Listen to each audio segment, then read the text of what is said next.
As we mentioned, President Biden is sitting down with Russian President Vladimir Putin for the first time since taking office Wednesday. The White House says it won't be a reset of U.S.-Russia relations, but rather an attempt to establish a more stable and predictable relationship. Mr. Biden is expected to press the Russian leader on recent cyber attacks and its crackdown on internal dissent.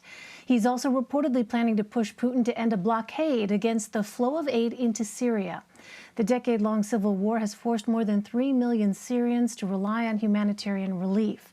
As Foreign Policy magazine explains, such a move by President Biden could elevate the U.S. role in preventing another humanitarian calamity in the heart of the Middle East and test the president's ability to extract concessions from one of the United States' most prominent adversaries. A new CBS News poll shows most Americans want President Biden to take a tough stand in dealing with the Russian leader rather than a cooperative approach. Foreign Policy magazine's senior diplomatic reporter, Colum Lynch, joins me now with more on his reporting. Colum, welcome. Thanks very much for being with us. Syria is arguably Russia's last sphere of influence in the Middle East. How does that explain their recent moves in the region?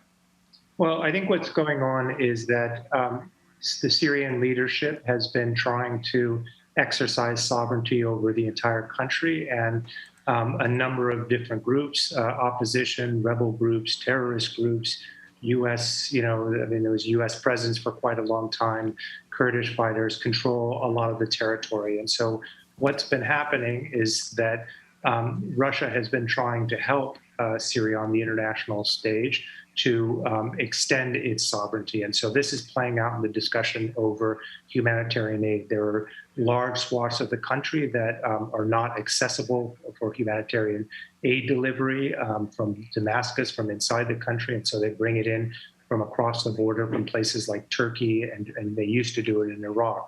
Russia has been trying to end this sort of cross-border delivery of aid, arguing that it provides support for illicit import of weapons and other supplies into the rebels. The UN denies those allegations, and so the U.S. is trying to push back on the Russians to reopen a number of crossing points that have been closed as a result of Russian pressure, and we see this happening.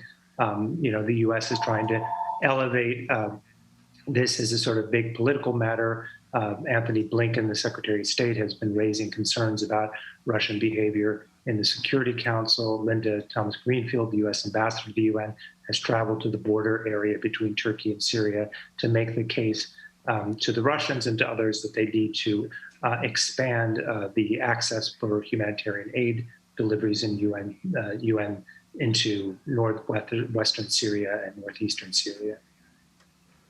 Well, let's take a step back for a moment. When it comes to what is taking place under the Assad regime, how different are the views of U.S. leadership and Russian leadership regarding that?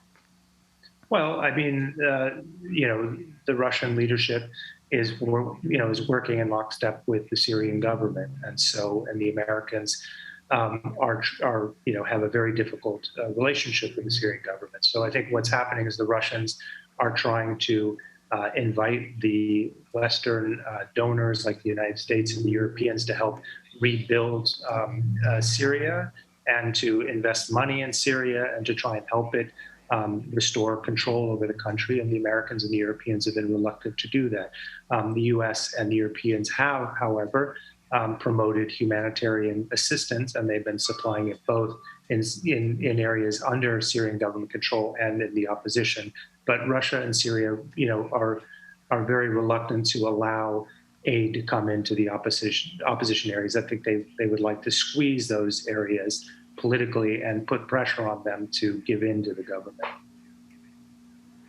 It's interesting, Colin, because in the days leading up to this summit between President Biden and President Putin, the Russian Navy has been conducting what it calls its largest exercise since the end of the Cold War, not far from Hawaii. What is the message that the Russians are trying to send? Oh, well, I mean, this is apart from Syria, but I mean, this is, the first major summit between President Biden and President Putin. And both are trying to sort of send the message that they are, that they're in a strong position. Each of them are going to be asking the other for a list of of concessions during their talks. The Americans will be, as you mentioned earlier in the program, will be pressing on the Russians to rein in cyber hackers from Russia who have been attacking American infrastructure, oil pipeline attack recently, sort of disrupted American sort of oil flows within the United States. And so there will be pressure coming from both sides. So I think it's just to try and give a show of strength. There was an earlier action by the Russian government to outlaw the organization that supports the opposition leader Alexei Navalny. The Americans have expressed concerns to the Russians about their treatment of Navalny, and President Biden has said that it would damage his relationship with Putin if anything untoward happened to Mr. Navalny. So I think there's a lot of theatrical sort of performance politics going on, where before they meet they each just try to show some show of strength and show of self-confidence, and perhaps that's what's behind the naval movements. In our final minute or so, Colum, I want to ask you about the U.S., of course, being on track now to withdraw all troops from Afghanistan this summer. Given the history of that country, and specifically, obviously, with the history with the former Soviet Union, what do you anticipate may happen in that region, given those long-standing ties so many years ago? Well, I think that, there's a lot of concern that the Taliban will do the kinds of things that the Taliban did, well before 9/11 and the terrorist attack against the U.S., which triggered the U.S. intervention in Afghanistan. That they will end, women's rights. That they will impose a very harsh ideological and religious sort of code of conduct on the country, that there may be reprisal violence against those suspected of supporting the Americans, and that there will be a serious challenge to the stability and survivability of the U.S.-backed Afghan government. So I think there, are real concerns about the stability of the country in the absence of U.S. military presence there. All right, Colum Lynch for us. Colum, thank you very much for your time. All right. Thanks for having me. Take care.